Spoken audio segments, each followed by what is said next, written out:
உலகத்தில் எங்கே ஒரு நியூக்ளியர் டிசாஸ்டர் நடந்தாலும் அது அந்த நாட்டுக்கான டிசாஸ்டர் இல்லை, உலகத்துக்கான டிசாஸ்டர். ஜூன் 7, 2026 இரவு 2 மணி உலகம் நிம்மதியாக தூங்கிட்டு இருக்க ஒரு ட்ரோன் மட்டும் செர்னோபிலை நோக்கி பறந்தது. 40 வருடங்களா கட்டுப்படுத்தி வைக்கப்பட்டிருக்கிற நியூக்ளியர் சைட் ஒரே ஒரு டைரக்ட் ஹிட் அடிச்சா போதும், கிட்டத்தட்ட ஒரு கால்வாசி உலகம் 1986க்கு போயிடும். இது வார் ஜோன் இல்லை, ஆனால் அங்கே ஏன் அந்த ட்ரோன் பறந்துச்சு? ரஷ்யா தெரிஞ்சே பண்ணுது. அது ஆக்சிடென்ட் இல்லை, ஸ்ட்ராட்டஜி. இன்னைக்கு அந்த ஸ்ட்ராட்டஜி என்னன்னு நம்ம முழுசாக உடைக்க போகிறோம். ஏப்ரல் 26, 1986 உக்ரைனில் இருக்கிற செர்னோபில் நியூக்ளியர் பவர் பிளான்ட்டில் ரியாக்டர் நம்பர் 4 ஒரு சேஃப்டி டெஸ்ட்டில் ஃபெயில் ஆகுது. அதோடைய கோர் வெடிச்சு ரேடியேஷன் பரவ கிட்டத்தட்ட 3,50,000 மக்கள் அவசரமாக எவாக்குவேட் பண்ணப்பட்டார்கள். பிரிப்யாட்ங்கிற ஒரு சாதாரண நகரம் ஒரே நாள் நைட்டில் கோஸ்ட் டவுனாக மாறிடுச்சு. அந்த ரேடியேஷன் பெலாரஸ், போலாண்டு, ஸ்வீடன் முடியும் பரவுச்சு. வெடிச்ச அந்த கோர்ல இருந்து ரேடியேஷனை கட்டுப்படுத்த அதை சுற்றி ஒரு இரும்பு கோட்டையை கட்டி முடிச்சது 2016 தான். அது ஒரு 100 வருஷத்துக்கு ரேடியேஷன் பரவாமல் காப்பாற்றுன்னு நம்புகிறாங்க. 40 வருடம் கஷ்டப்பட்டு கண்ட்ரோல் பண்ணதை இப்போ ரஷ்யா ஏன் டார்கெட் பண்ணுது? ரஷ்யா அங்கே பயன்படுத்தியது ஈரானில் டிசைன் பண்ணப்பட்டு ரஷ்யாவில் மேனுஃபேக்சர் பண்ண டார்கெட் 136 ட்ரோன் வகை. அதோட காஸ்ட் ரொம்ப கம்மி, ஒரு $20,000 $30,000 தான் செலவாகும். ஆனால் அது டார்கெட் பண்ண இடம் இருக்கே, centralised spent fuel storage facility. உக்ரைனில் இருக்கிற நியூக்ளியர் பவர் பிளான்ட்ஸில் அந்த யுரேனியம் ராட் யூஸ் பண்ணி முடிச்சது இருக்கும்ல, யூஸ் பண்ணி முடிச்ச அந்த நியூக்ளியர் ராட்ஸ்ல இருந்தும் ரேடியேஷன் எமிட் ஆகும். அதை கொண்டு வந்து ஸ்டோரேஜ் பண்ணி வச்சிருக்க ஒரு பில்டிங். கிட்டத்தட்ட 1000 வருடங்களுக்கு அதை கட்டுப்படுத்தி வச்சிருக்கணும், இல்லைன்னா அதிலிருந்து ரேடியேஷன் பரவும். இப்படி ஒரு பில்டிங்கை தான் ரஷ்யா அந்த ட்ரோனை வச்சு டார்கெட் பண்ணியிருக்கு. அதிர்ஷ்டவசமாக ரஷ்யா டார்கெட் பண்ண அந்த பர்டிகுலர் பில்டிங் அந்த நேரத்தில் எம்டியாக இருந்திருக்கு. அது எம்டின்னு ரஷ்யாவுக்கு தெரியுமா தெரியாதா? இதுதான் இந்த கதையோட கருப்பு பக்கம். இது ரஷ்யா நியூக்ளியர் ஃபெசிலிட்டியை டார்கெட் பண்ணி பண்ணுற முதல் அட்டாக் கிடையாது. 2022 ரஷ்யா யூரோப்போட லார்ஜஸ்ட் நியூக்ளியர் பவர் பிளான்ட் ஜெப்ரோர்சியாவை ஆக்குபை பண்ணிருச்சு. பிப்ரவரி 2025 செர்னோபில்ல ரியாக்டர் நம்பர் 4ஓட கோருக்கு ஒரு இரும்பு கோட்டை கட்டினாங்கல்ல, அதை ட்ரோன் தாக்குதல் பண்ணிட்டு இதை நாங்கள் பண்ணலேன்னு மறுத்துச்சு. இப்போ ஜூன் 2026 யூஸ்டு ஃபியூயல் ராட்ஸ் வச்சிருக்கிற பில்டிங்கை டார்கெட் பண்ணியிருக்கு. 16 மாதத்தில் 2 செர்னோபில் ஸ்ட்ரைக்ஸ். இது ஏதோ ஒன்று அங்கே போய் தெரியாமல் விழுந்துருச்சு கிடையாது. ஒவ்வொரு தடவையும் ரஷ்யாவுக்கு உக்ரைனால் அழுத்தம் கொஞ்சம் ஏறுறப்ப அப்போ எல்லாம் ரஷ்யா இந்த போருங்கிற ஏணியில் ஒரு படி மேலே ஏறுது, நியூக்ளியர் பிளாக்மெயிலை நோக்கி.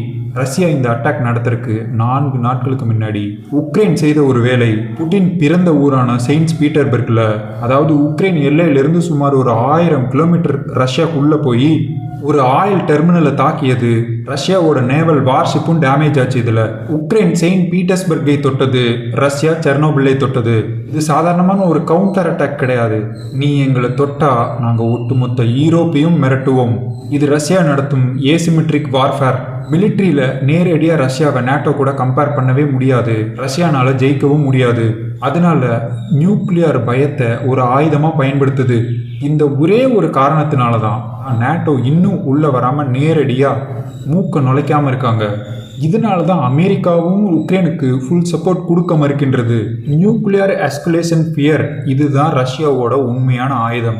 எம்டி பில்டிங்கில் தான் அட்டாக் நடத்த போகிறோன்னு ரஷ்யாவுக்கு முன்னாடியே தெரிஞ்சிருக்கு. இந்த ஒரே ஒரு ட்ரோன் அட்டாக்னால உலகமே நடுங்குது. காரணம், அந்த கோர் 1986 வெடிச்சப்ப செர்னோபில் உக்ரைனில் இருந்து அதோட ரேடியேஷன் காற்றுல பரவி ஆயிரக்கணக்கான கிலோமீட்டர் டிராவல் செஞ்சு ஸ்வீடனில் அந்த ரேடியேஷன் டிடெக்ட் ஆச்சு.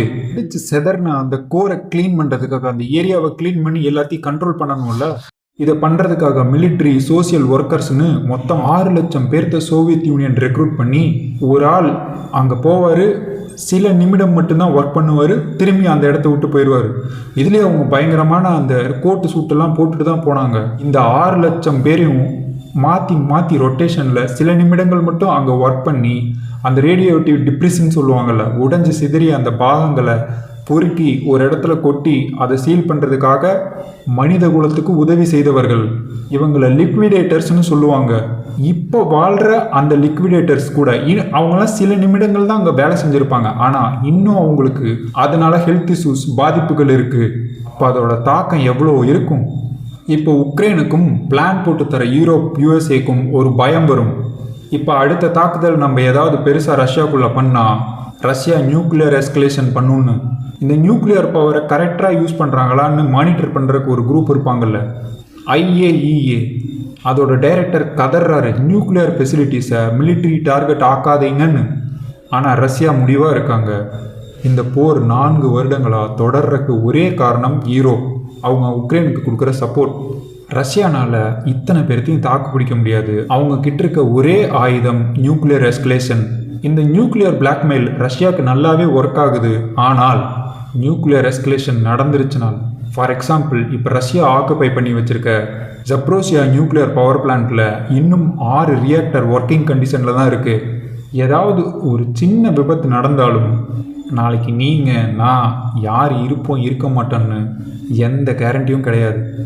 ரஷ்யாவை அது போக்கில் விட்டுட்டு யூரோப் ஒதுங்கி இருக்கிறது தான் இந்த உலகத்துக்கு நல்லது. ஏன்னா ரஷ்யா அழிந்தால் நிச்சயமாக உலகமும் சேர்த்து அழியும். அதில் அவங்க தெளிவாக இருக்காங்க. 40 வருடத்துக்கு முன்னாடி நடந்த ஒரு நியூக்ளியர் மிஸ்டேக்னால உலகம் இன்னும் பே பண்ணிகிட்டு இருக்கு. உலகம் அதற்கான விலையை இன்னும் கொடுத்துட்ருக்கு. இன்னும் அங்கிருந்து ரேடியேஷன் வெளியேறிட்டு தான் இருக்குது, காற்றுல பரவுது. அது யாரை தாக்குது, இந்த உலகத்தில் யார் அதனால பாதிக்கப்படுறாங்கன்னு கணக்கே தெரியாது. ஆனால் பாதிக்கப்பட்டுட்டு இருக்காங்க. அப்போ நடந்தது மிஸ்டேக், இது எஸ்குலேஷன், ஒரு சாய்ஸ். இதை நோக்கி கொஞ்சம் கொஞ்சமாக நெருங்கிட்டே போகிறாங்க. ஒரு தவறான முடிவு. நீங்கள் நான் எல்லோரும் அதுக்கான பிரதிபலனை அனுபவிக்கணும். இப்போ இந்த வீடியோ பார்த்தீங்க, யாருமே இன்னும் சேஃப் கிடையாதுங்கிறத புரிஞ்சிருப்பீங்க. ஷேர் பண்ணுங்கள், எல்லாரும் தெரிஞ்சுக்கிட்டோம். எப்போ வேணாலும் என்ன வேணாலும் நடக்கலாம், அதுதான் நிலைமை. அடுத்த வீடியோவில் சந்திப்போம். நன்றி. ஜெய்ஹிந்த்.